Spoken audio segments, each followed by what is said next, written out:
Bismillahirrahmanirrahim. Assalamualaikum warahmatullahi wabarakatuh.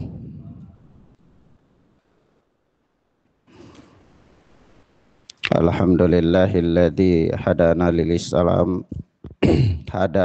Islam wa manna alaina bih wa akhrajana fi khairi ummatin fanas'aluhu at-taufiqa lima yuhibbu wa yarda wal hifdha mimma yakrahu wa yaskhad. Fanusalli wa nusallimu ala habibina wa sayyidina Muhammad ibn Abdullah wa ala alihi wa ashabihi wa man sara ala nahjihi ila yaumil qiyamah. Amma ba'd.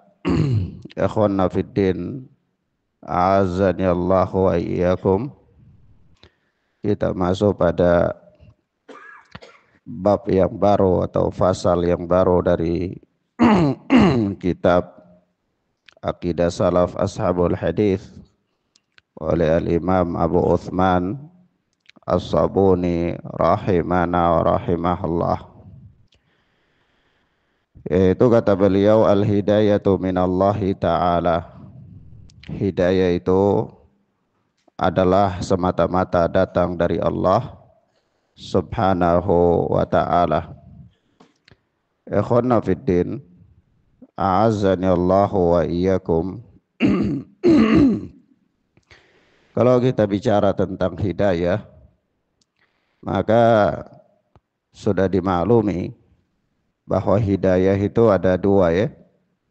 Ada hidayatul rusyd berupa bimbingan, dan ada hidayatul taufiq, hidayah yang merupakan taufik.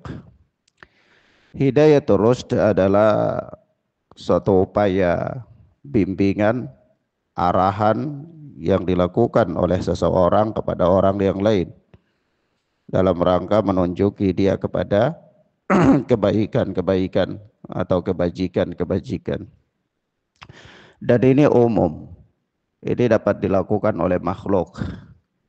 Dalam pengertian, ya, seseorang itu bisa berupaya segenap kemampuan dan kekuatannya untuk membimbing orang lain kepada sebuah jalan kebenaran yang dia ketahui dan dia yakini.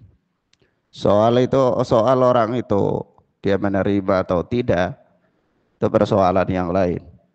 Tetapi persoalan dia mampu atau dia bisa berusaha untuk memberikan bimbingan kepada seorang terhadap suatu kebaikan atau jalan kebenaran yang dia ketahui. Adapun hidayah atau taufik adalah semata-mata taufik karunia dari Allah subhanahu wa ta'ala yang Allah berikan kepada seorang hamba. Nah, tentu yang diinginkan di dalam bab ini adalah hidayatul taufik. Yang diinginkan di dalam pembahasan Al-Imam Abu Uthman As-Sabuni rahimana wa rahimahullah di dalam bab ini adalah bab tentang hidayatul at-taufiq. Nah, ikhwanna fiddin, azani Allah wa iyyakum. Kalau kita bicara tentang hidayatul taufik, itu masih berada dalam pembahasan tentang takdir Allah subhanahu wa ta'ala. Dia masih berada di dalam apa? Pembahasan tentang takdir Allah. Kenapa? Karena fa innallaha yudhillu may yasha'u wa yahdi may yasha'. Allah tabaraka wa ta'ala itu menyesatkan siapa yang Allah kehendaki dan memberikan hidayah kepada siapa yang Allah kehendaki. Artinya soal taufik itu adalah merupakan bagian dari takdir Allah tabaraka wa ta'ala. Dan ini diantara keindahan bab-bab yang disusun oleh Al-Imam Abu Uthman As-Sabuni dalam kitab akidah beliau ini. Beliau bicara tentang takdir, kemudian beliau bicara tentang bagian-bagian dari takdir, termasuk perbuatan hamba, kemudian lari kepada hidayah, ya, dan seterusnya. Nah, Taib, kita lihat penjelasan beliau rahimana wa rahimahullah. Kata Imam As-Sabuni rahimana wa rahimahullah, wa yashhaduna anna Allah ta'ala yahdi man yasha'u ila dinihi wa yudillu man yasha'u anhu. La hujjata liman adallahu Allahu alaihi wa la udra lahu ladaihi. Kata beliau, ahlu sunnati wal jamaah, mereka bersaksi bahwa Allah subhanahu wa ta'ala, Allah yang maha tinggi, yahdi man yasha'u ila dinihi, memberikan hidayah, memberikan petunjuk kepada siapa yang Allah kehendaki kepada agamanya. Wa yudillu man yasha'u anhu, dan Allah yang maha tinggi menyesatkan siapa yang Allah kehendaki dari agamanya. La hujjata liman adallahu Allahu alaihi wa la udra lahu ladaihi, dan tidak ada alasan dan udur bagi orang yang disesatkan oleh Allah subhanahu wa ta'ala. Naam, yakni orang yang disesatkan oleh Allah itu tidak ada hujjah bagi dia untuk mengatakan bahwa ya saya ini sesat ini karena saya dipaksa oleh Allah untuk sesat. Ya, tidak ada hujjah yang demikian bagi dia. Nah, padahal konteks kalimat pertama kata Imam As-Sabuni bahwa yang memberikan hidayah itu Allah dan yang menyesatkan itu Allah. Nah, kalau begitu bisa saja ada asumsi bahwa orang mengatakan ya kalau begitu ya saya sesat, saya tidak akan dihukum karena yang menyesatkan saya adalah Allah subhanahu wa ta'ala. Lalu beliau menegaskan satu poin di situ bahwa la hujjata liman adallahu Allahu alaihi wa la udra lahu ladaihi.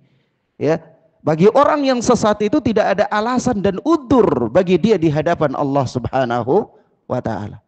Kenapa bisa begitu? Nanti kita jelaskan ya. Nah, tetapi ikhwanna fiddin azani Allah wa iyyakum, di sini adalah bab yang paling agung ya. Bab ini adalah bab yang paling agung. Sebab itu perlu diperhatikan dengan baik ya. Kita terangkan bab ini.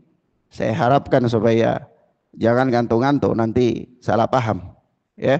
Ini bab yang sangat agung. Ya, kita lihat.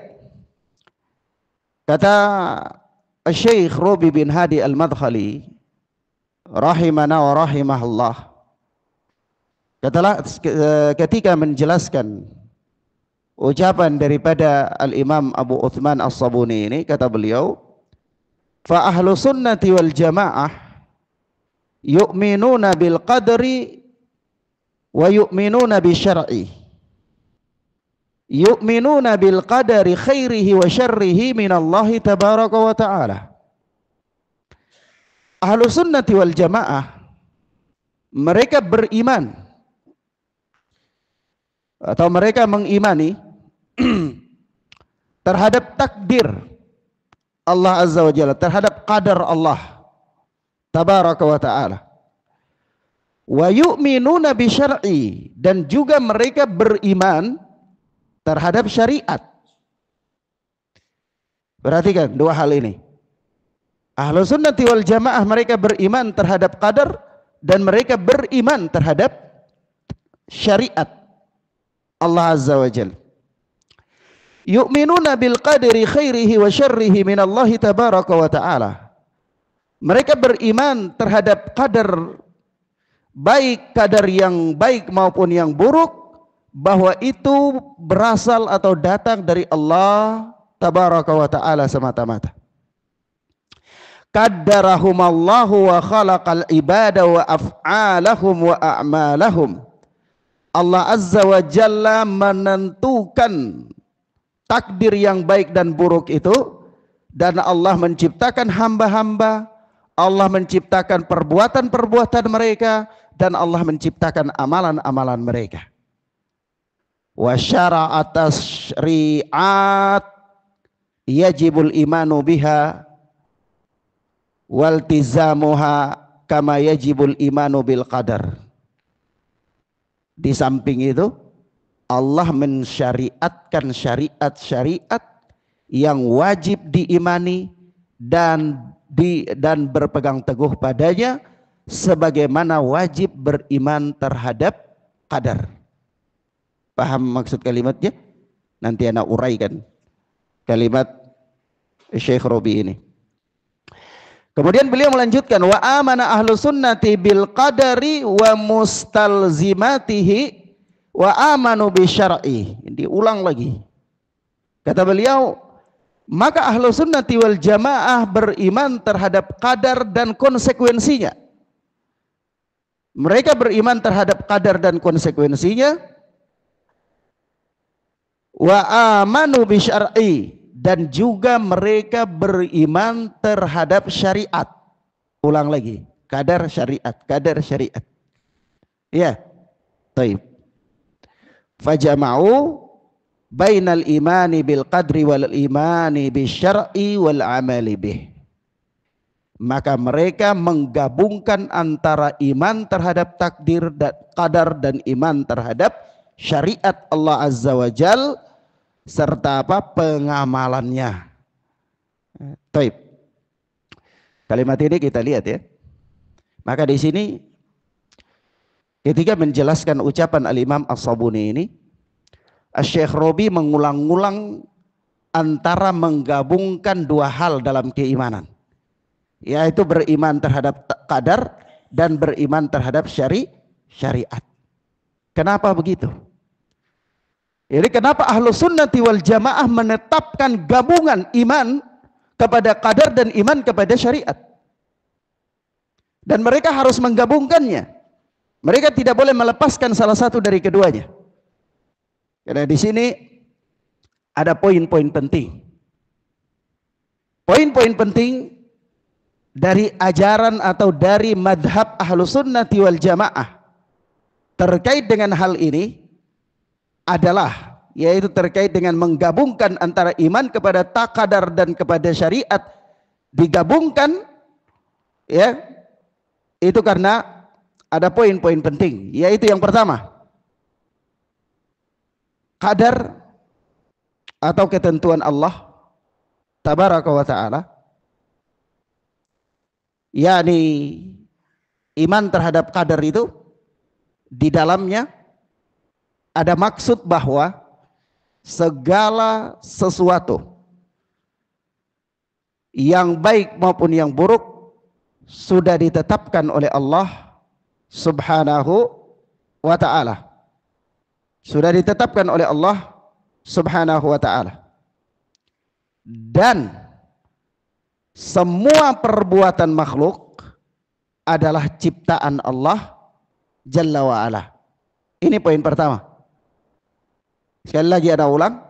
Kenapa ahlu sunnati wal jamaah menggabungkan antara iman terhadap al-qadar dan iman terhadap syariat? Poin pertama adalah iman terhadap qadar itu di dalamnya ada maksud, ada keyakinan bahwa segala sesuatu baik apa itu adalah kebaikan maupun keburukan itu sudah ditetapkan oleh Allah. Dan semua perbuatan hamba makhluk adalah apa? Ciptaan Allah Subhanahu wa ta'ala. Yang pertama. Yang kedua, syariat. Kita bilang qadar berarti tadi maksudnya itu, ya. Sementara syariat, yakni perintah dan larangan, itu ahlu sunnah mengimani bahwa manusia tetap memiliki kehendak dan kemampuan dalam batas yang diberikan oleh Allah. Manusia tetap memiliki kehendak dan kemampuan dalam batas yang ditetapkan oleh Allah Subhanahu wa ta'ala. Sehingga manusia wajib menaati perintah dan menjauhi larangan. Manusia wajib menjauhi menaati perintah dan menjauhi larangan. Taib. Paham dua hal ini? Hal yang pertama, mereka imani terhadap qadar, bahwa segala sesuatu itu diciptakan oleh Allah, sudah ditetapkan oleh Allah, baik perkara itu adalah perkara yang baik maupun perkara yang buruk, dan seluruh perbuatan makhluk adalah ciptaan Allah. Ini qadar. Adapun syariat yang berkaitan dengan larangan dan perintah, itu Ahlus Sunnati wal Jamaah, dia meyakini bahwa manusia tetap memiliki kehendak dan kemampuan untuk apa? Dia tetap memiliki kehendak dan kemampuan dalam batas yang ditetapkan oleh Allah. Dalam batas yang ditetapkan oleh Allah. Sehingga dia wajib untuk menaati perintah dan wajib untuk menjauhi larangan. Ada kadar, tapi dia diberikan kehendak dan kemampuan sehingga dia tidak boleh pasrah kepada kadar. Dia wajib untuk menaati perintah dan dia wajib untuk menjauhi larangan. Naam. Baik. Paham ya, ikhwan? Maka dari situ, kalau kita simpulkan dari penggabungan Ahlus Sunnah dalam beriman terhadap qadar dan syariat ini adalah bahwa Allah Subhanahu wa taala menciptakan perbuatan manusia dan memberi hukum atasnya. Allah Azza wa Jal menciptakan perbuatan manusia dan memberi hukum atasnya. Ya, jadi manusia itu karena Allah memberi hukum kepada atasnya, Allah memberi syariat, ada larangan, ada perintah, maka manusia itu dia bertanggung jawab atas perbuatannya. Dia bertanggung jawab atas perbuatannya. Ada kadar, tapi Allah berikan dia kehendak dan kemampuan, maka dia bertanggung jawab atas kehendak dan kemampuan yang dilakukan olehnya. Begitu. Paham ya? Taib. Maka ini yang pertama. Ini berkaitan dengan poin pertama, poin-poin penting dari madhabnya Ahlus Sunnati wal Jamaah. Makanya kita katakan yang kedua, hal ini sangat berbeda dengan kelompok-kelompok yang sesat, yang bertentangan dengan Ahlus Sunnati wal Jamaah dalam perkara ini. Ya, 6. Yaitu mereka hanya memegang salah satu dari atau di antara dua sisi ini. Di kelompok yang menyimpang dari madhabnya Ahlus Sunnah dalam perkara ini, itu mereka hanya memegang salah satu dari keduanya. Apakah dia pegang iman terhadap takdir saja, ataukah dia pegang iman terhadap syariat saja. Dia melepaskan salah satu, dia tidak menggabungkan keduanya. Dia tidak apa? Menggabungkan keduanya. Kita berikan contoh, taruhlah Qadariyah. Qadariyah itu mereka berpegang pada salah satu saja, iman terhadap takdir aja. Misalnya, sehingga apa? Dia dalam kondisi iman terhadap takdirnya ini pun, Mu'tazilahnya Qadariyah ini, itu mereka mengingkari adanya takdir buruk dari Allah. Adanya takdir buruk dari Allah. Yang kedua, mereka menganggap manusia menciptakan perbuatannya sendiri. Dia menganggap apa? Manusia menciptakan apa? Perbuatannya sendiri. Sepenuhnya. Tidak ada di situ Allah yang menciptakan, tapi dia yang menciptakan sendiri. Jadi karena dia punya keyakinan ini, Qadariyah, dampaknya apa? Terhadap iman terhadap qadar dan syariat itu. Dampaknya adalah, pertama, dia mengurangi apa? Pengagungan kepada kekuasaan Allah. Dia mengurangi pengagungan terhadap kekuasaan Allah Tabaraka wa Ta'ala. Ini dampak yang pertama. Karena dia katakan Allah itu tidak menciptakan perbuatan manusia, manusia yang menciptakan perbuatannya sendiri, berarti di sini ada kekurangan. Allah itu ada punya kekurangan di sini. Waliyadzubillah. Yang kedua, dia katakan bahwa Allah tidak memberi hidayah kepada siapa saja, ya, yang dikehendaki olehnya. Allah tidak memberikan hidayah kepada siapa saja yang dikehendaki olehnya, dan Allah tidak menyesatkan siapa saja yang dikehendaki olehnya. Tetapi apa? Orang muslim, yaitu dia yang memberikan hidayah kepada dirinya sendiri. Adapun orang kafir, dirinya sendiri yang menyesatkan dia, begitu. Karena apa? Karena Allah tidak memberikan hidayah dan Allah tidak menyesatkan. Kenapa Allah tidak memberi hidayah dan Allah tidak menyesatkan? Pokok permasalahannya adalah Karena perbuatan hamba itu adalah perbuatan dia sendiri. Mahfum ya ikhwan? Bertentangan dengan poin kita enggak? Bahwa Allah yang memberikan hidayah dan Allah yang menyesatkan. Iya. Nah, karena dia meyakini bahwa yang perbuatan yang dia lakukan itu adalah merupakan kehendaknya sendiri. Allah sama sekali tidak menciptakan perbuatan, maka dampaknya adalah bahwa yang memberikan hidayah kepada seorang beriman itu adalah dirinya sendiri, yang menyesatkan orang kafir itu adalah dirinya sendiri. Iya. Tapi ini dampak bahayanya. Maka kita katakan Ahlus Sunnah mengatakan kepada mereka, Allah Subhanahu wa taala berfirman, "Inna kulla syai'in khalaqnahu biqadar." Sesungguhnya kami telah menciptakan segala sesuatu itu dengan apa? Kadarnya. Ya. Baik. Ini qadariyah. Kenapa mereka begitu? Karena mereka hanya mengambil salah satu dari dua hal. Iman terhadap qadar dan iman terhadap syariat. Mereka hanya mengambil salah satunya saja. Kelompok yang kedua adalah Jabariyah. Jabariyah menganggap bahwa apa? Manusia tidak mempunyai kehendak sama sekali. Manusia tidak mempunyai kehendak sama sekali. Jadi manusia itu seperti apa? Kalau kita mau katakan manusia itu seperti sehelai daun yang ditiup oleh angin, dia tidak punya pilihan untuk mau kemana. Atau seperti wayang nggak punya kemampuan untuk kemana, dia hanya ikut gerak apa orang yang memainkannya. Jadi Jabariyah mengatakan manusia itu sama sekali tidak punya kehendak sama sekali. Nah, ini yang pertama. Yang kedua, dia mengatakan bahwa semua perbuatan makhluk itu terpaksa dari Allah Subhanahu wa taala tanpa ada kehendak mereka. Jadi Allah itu memaksa makhluk untuk melakukan perbuatan tersebut. Dan makhluk itu tidak punya pilihan untuk melakukan apapun. Makhluk itu dipaksa oleh Allah untuk melakukan apa yang Allah kehendaki. Kalau begini dampaknya apa? Ya, dampaknya adalah dia menghapus tanggung jawab dari manusia. Iya, dia menghapus tanggung jawab dari manusia. Ya, kalau manusia dipaksa untuk melakukan suatu amalan dan manusia tidak punya kehendak, akhirnya dia akan berkesimpulan bahwa orang yang melakukan kemaksiatan itu tidak boleh dihukum. Kenapa tidak boleh dihukum? Dia terbebas dari tanggung jawab karena itu bukan perbuatan dia. Dia dipaksa oleh Allah untuk melakukan itu. Paham ya, kan? Paham ya? Nah, maka apa kita katakan kepada mereka? Allah Azza wa Jalla mengatakan, liman syaa minkum ayyastaqim. Ya, bagi siapa di antara kalian yang mau menempuh jalan yang lurus. Maka manusia punya kehendak apa enggak? Manusia punya kehendak.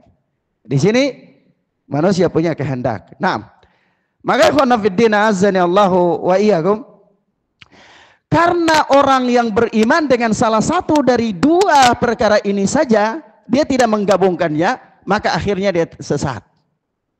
Akhirnya dia apa? Sesat. Adapun Ahlus Sunnati wal Jamaah, mereka berpegang teguh dengan dua hal ini. Mereka beriman terhadap takdir dan mereka beriman pula terhadap syariat. Dalam pengertian bahwa qadar takdir, yakni segala sesuatu ditentukan oleh Allah Subhanahu wa taala, bahkan perbuatan manusia itu adalah ciptaan Allah, tetapi Allah memberikan syariat kepada manusia, lalu Allah berikan kepada manusia itu pilihan dan kemampuan sehingga manusia bertanggung jawab atas amal perbuatan yang dia lakukan. Paham ya, ikhwan? Paham ya? Maka dari itu, di situ kalimatnya Al-Imam As-Sabuni itu, la hujjata liman adallahu Allahu alaihi wa la udra lahu ladaihi. Yaitu tidak ada udur bagi orang yang disesatkan oleh Allah Subhanahu wa taala. Kenapa tidak ada udur bagi dia? Karena ada poin kedua, yaitu iman terhadap syariat. Paham ya? Tapi kalau iman terhadap qadar saja ya ada udur. Jabariyah mengatakan ya kami dipaksa oleh Allah untuk melakukan kemaksiatan. Kenapa kami dihukum? Karena Allah memaksa kami yang melakukannya, maka kami tidak berhak untuk dihukum. Iya. Paham ya? Baik. Sementara apa? Qadariyah mengatakan bahwa ya ini pilihan kami sendiri. Allah tidak ada kuasa di situ. Jadi untuk urusan memberikan hidayah dan menyesatkan itu bukan urusan Allah, tapi urusan memberi hidayah dan menyesatkan itu adalah urusan pribadi yang terkait. Sehingga orang beriman itu dia sendiri yang memberikan dia hidayah, orang kafir dia sendiri yang menyesatkan dia. Tapi ahlu sunnati wal jamaah mengatakan tidak demikian. Ahlu sunnati wal jamaah mengatakan bahwa kita beriman terhadap qadar dan kita beriman terhadap syariat. Nah, maka dari itu wa yashhaduna anna Allah ta'ala yahdi man yasha'u ila dinihi wa yudhillu man yasha'u anhu la hujjata liman adallahu Allahu alaihi wa la udra lahu ladaihi. Yaitu ahlu sunnati wal jamaah mereka beriman ya bahwa Allah subhanahu wa ta'ala, mereka bersaksi bahwa Allah tabaraka wa ta'ala memberikan hidayah kepada siapa yang Allah kehendaki kepada agamanya dan menyesatkan siapa yang Allah kehendaki dari agamanya, dalam kondisi tidak ada hujjah bagi mereka di hadapan Allah untuk protes jika sekiranya mereka itu disesatkan oleh Allah subhanahu wa ta'ala. Pertanyaan sederhana, kenapa mereka tidak boleh protes? Kenapa tidak ada hujah bagi mereka? Apa jawabannya? Apa jawabannya? Ini orang dia sesat. Kita tadi konsepnya begini, Allah memberikan hidayah dan Allah menyesatkan. Pertanyaannya, ketika seseorang dia sesat, dia boleh protes nggak di hadapan Allah? Allah yang menyesatkan, iya kan? Allah yang memberi hidayah, Allah yang menyesatkan. Lalu nggak boleh protes, gimana? Apa jawabannya? Ya, karena Allah memberikan syariat dan kemampuan kepada Anda untuk beramal dan memilih dari syariat itu, sehingga Anda bertanggung jawab atas perbuatan Anda. Iya kan? Paham ya, ikhwan? Baik. Ini perkara paling penting, makanya harus dipahami dengan baik ya. Kemudian selanjutnya berkata, sebab kalau nanti kita tanyakan begini, siapa yang membuat iblis sesat? Iblis itu menjadi kafir, siapa yang buat? Fir'aun menjadi kafir, siapa yang buat? Hah? Bolehkah Fir'aun berhujjah di hadapan Allah bahwa saya kafir karena Allah yang menyesatkan saya? Iblis mengatakan saya durhaka karena Allah yang menyesatkan saya. Boleh gak? Gak boleh. Kenapa? Hah? Karena dia yang melakukan perbuatannya sendiri untuk sesat dan menyimpang tersebut, maka dia bertanggung jawab atas perbuatannya itu. Iya, paham ya? Baik. Kemudian selanjutnya berkata Al-Imam As-Sabuni rahimana wa rahimahullah. Wa qala Allah azza wa jalla, dan Allah tabaraka wa taala, Allah yang maha tinggi dan maha mulia, berfirman, qul falillahil hujjatul balighah falau syaa'a lahadakum ajma'in. Katakanlah wahai Muhammad sallallahu alaihi wasallam, hujjah yang kuat itu hanyalah milik Allah. Falau syaa'a lahadakum ajma'in. Dan kalau Allah berkehendak, niscaya Allah akan memberi hidayah kepada kalian semua. Wa qala azza wa jalla, dan Allah azza wa jalla berfirman, walau syi'na la ataina kulla nafsin hudaha walakin haqqal qawlu minni la amla'anna jahannama minal jinni wan nasi ajma'in. Itu kalau sekiranya kami berkehendak, la ataina kulla nafsin hudahu, niscaya kami akan memberikan kepada setiap jiwa petunjuk. Walakin haqqal qawlu minni, akan tetapi telah tetap perkataanku, la amla'anna jahannama minal jinni wan nasi ajma'in. Aku benar-benar akan memenuhi ya neraka itu dengan jin dan manusia secara bersama-sama. Surat As-Sajdah. Nah, ini ayat-ayat yang disebutkan oleh Al-Imam As-Sabuni untuk menjelaskan bahwa di sini memperkuat ucapan beliau bahwa Allah yang berkehendak memberikan hidayah dan menyesatkan. Iya. Baik. Allah itu memberikan hidayah dan Allah yang menyesatkan. Ya dalilnya ya kalau Allah berkehendak, maka ini semua berada di bawah kehendak Allah Azza wa Jal. Baik. Kemudian kata beliau, fa subhanahu wa ta'ala khalaqal khalqa bila hajatin ilaihim. Maka Allah subhanahu wa ta'ala menciptakan makhluk tanpa berhajat kepada mereka. Yaitu Allah ciptakan kita ini ikhwan, itu bukan berarti Allah itu butuh kita. Sama sekali Allah tidak butuh kita. Seandainya ada kita pun tidak menambah kekuasaan Allah. Tidak ada kita pun tidak mengurangi kekuasaan Allah. Jadi kita ini semuanya taat, seluruh makhluk yang ada di bumi dan di langit ini taat kepada Allah, dan tidak ada satupun yang bermaksiat kepada Allah. Itu tidak akan menambah kekuasaan Allah, tidak.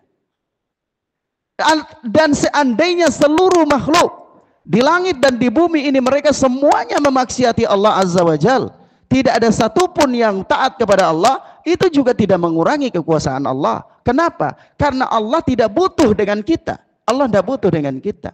Jadi apa? Subhanahu wa ta'ala khalaqal khalqa bila hajatin ilaihim. Yaitu Allah subhanahu wa ta'ala menciptakan makhluk tanpa Allah butuh kepada mereka. Allah enggak, bukan karena Allah butuh lalu Allah ciptakan dia. Sebagaimana manusia ya, kita butuh pelayan maka kita cari, itu harus adanya pelayan. Harus adanya orang yang bekerja. Orang yang punya kekuasaan dia butuh dengan rakyat. Maka dia butuh rakyat, ada rakyat baru dia jadi penguasa. Tetapi Allah Azza wa Jalla tanpa kita, Allah tetap sang kuasa. Jadi Allah menciptakan kita itu tidak ada kebutuhan sama kita. Faja'alahum fariqain. Dalam kondisi demikian, Allah ciptakan kita dalam kondisi Allah itu tidak butuh kepada kita. Ya, Allah tidak tergantung kepada kita, dan Allah menjadikan kita itu dalam dua golongan. Allah ciptakan kita lalu Allah jadikan kita dua golongan manusia dari ciptaan Allah itu. Fariqan lin-na'imi fadlan. Satu golongannya untuk penduduk surga sebagai karunia bagi mereka, wa fariqan lil jahimi adlan, dan satu golongan lagi untuk penduduk menjadi penduduk neraka jahanam adlan, sebagai satu bentuk keadilan dari Allah Azza wa Jalla. Ada kalimat di sini sederhana ya. Kenapa ketika Allah Azza wa Jalla mengatakan bahwa para ulama ketika menjelaskan bahwa Allah tabaraka wa ta'ala memasukkan manusia ke surga itu adalah fadlan, karunia. Sementara kalau Allah memasukkan manusia ke neraka itu adlan, keadilan Allah. Kenapa? Maka kita katakan bahwa karena apapun yang dilakukan oleh manusia itu tidak bisa sebanding dengan karunia Allah yang namanya surga. Maka karena Allah sayang kepada mereka, Allah rahmati mereka, Allah kasih mereka surga. Jadi bukan karena mereka itu beramal dengan amalan-amalan yang hebat, bukan semata-mata itu. Mafhum ya ikhwan? Nah, tapi ketika Allah memasukkan manusia ke neraka itu keadilan. Kenapa keadilan? Bukan kedoliman. Kenapa? Karena Allah Azza wa Jalla tidak memasukkan seseorang ke dalam surga, ke dalam neraka, melainkan itu adalah balasan atas perbuatan orang itu sendiri. Jadi adil enggak? Adil. Keadilan enggak? Keadilan. Tapi kalau orang itu dia melakukan keburukan lalu Allah maafkan dia dan Allah masukkan dia ke surga, itu karunia bukan? Karunia. Ya. Mafhum ya ikhwan? Paham konsep ini ya? Maka dari itu para ulama ketika bicara tentang seorang manusia makhluk yang dimasukkan oleh Allah ke dalam surga dan dimasukkan oleh Allah ke dalam neraka, itu mereka menyertainya dengan keadilan dan karunia. Nah di sini Al-Imam As-Sabuni juga mengatakan bahwa farikan farikan lin-na'imi fadlan wa farikan lil jahimi adlan. Jadi manusia ini, siapapun dia dan bagaimanapun dia dalam kehidupan dunia ini, manusia dari sejak Nabi Allah Adam alaihi salatu wassalam sampai ditegakkannya hari kiamat nanti, manusia itu tidak ada golongan yang ketiga, cuma dua golongan saja. Cuma dua golongan saja. Golongan apa? Golongan yang masuk surga dan golongan yang masuk neraka. Iya. Kalau golongan yang masuk surga dimasukkan oleh Allah ke dalam surga itu adalah karunia Allah, golongan yang masuk neraka dimasukkan oleh Allah ke dalam neraka itu adalah keadilan Allah. Karena pasti orang itu dia melakukan penyimpangan, melakukan kedurhakaan, lalu akibatnya Allah masukkan dia ke dalam nerakanya Allah Azza wa Jalla sebagai balasan atas perbuatan dia. Iya. Kemudian kata Imam As-Sabuni, wa ja'ala minhum ghawiyan wa rasyidah. Dan Allah menjadikan di antara manusia itu ada orang yang sesat dan orang yang mendapat bimbingan. Manusia ini ada yang sesat dan ada yang mendapatkan bimbingan. Wasyaqiyan wasa'idan, ada yang sengsara dan ada yang bahagia. wa qariban min rahmatihi wa ba'idan, dan ada yang dekat dengan rahmat Allah dan ada pula yang jauh dari rahmat Allah Subhanahu wa taala. Ternyata perjalanan hidup manusia ini itu cuma dua saja, bahagia atau sengsara, dapat petunjuk atau sesat, surga atau neraka. Iya, paham ya? Maka kalau perjalanan kehidupan manusia ini berujung dalam dua keadaan ini, maka orang yang cerdas itu mestinya dia mempersiapkan dirinya untuk menentukan dengan alam sadarnya pilihan dan kehendaknya bahwa dia akan masuk ke golongan yang mana. Apakah Anda akan masuk ke golongan yang mendapatkan hidayah atau Anda masuk ke dalam golongan yang mendapatkan apa? Kesesatan.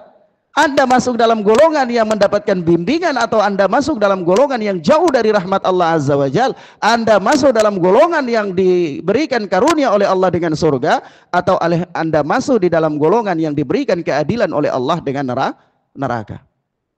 Kenapa begitu Ustadz? Bukankah Allah menjadikan manusia demikian? Iya. Tapi Allah memberikan kepada Anda kemampuan untuk memilih dan berkehendak. Sehingga Anda melakukan sebab-sebab untuk itu dengan kemampuan Anda. Anda melakukan sebab-sebab dengan kemampuan yang Allah berikan kepada Anda. Mafhum ya ikhwan? Nah, taruhlah begini. Anda ingin menempuh satu perjalanan. Jadi di perjalanan itu ada dua jalan yang sama-sama jalan itu akan sampai ke suatu tujuan yang Anda maksud.